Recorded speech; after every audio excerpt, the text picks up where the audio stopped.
আসসালামু আলাইকুম ওয়া রাহমাতুল্লাহ। আলহামদুলিল্লাহি রাব্বিল আলামিন। সমস্ত প্রশংসা আল্লাহ সুবহানাহু ওয়া তাআলা, যিনি আমাদেরকে সৃষ্টি করেছেন এবং শুধুমাত্র সৃষ্টি করেই ক্ষান্ত থাকেননি, আমাদের প্রয়োজন মোতাবেক সকল কিছু আমাদের এই দুনিয়াতে দিয়েছে। আমরা সকলে বলি আলহামদুলিল্লাহ। প্রিয় দিনী ভাই ও বোনেরা, আজকে আমরা আলোচনা করব এমন একটি বিষয় নিয়ে, যেটা আমাদের মৃত্যুর পরের প্রথম হিসাব।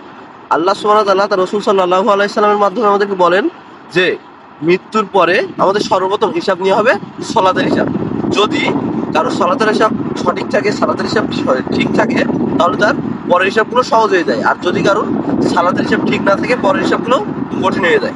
আর আল্লাহ সুবহানাহু ওয়া তাআলা সূরা মুমিনুনের ৯ নম্বর আয়াতে বলে, মুমিনদের একটা বৈশিষ্ট্য এটাই যে তারা তাদের সালাতে যত্নবান, সালাতের হিসাব রাখে।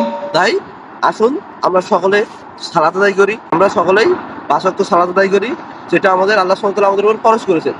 আর যদি আমরা আমাদের সালাত নিয়মিত ৫ ওয়াক্ত আদায় করতে পারি, তাহলেই আমাদের পরকালীন হিসাব সহজ হয়ে যাবে। তাহলে আসুন আল্লাহ সুবহানাহু ওয়া তাআলা আমাদের সকলকে ৫ ওয়াক্ত সালাত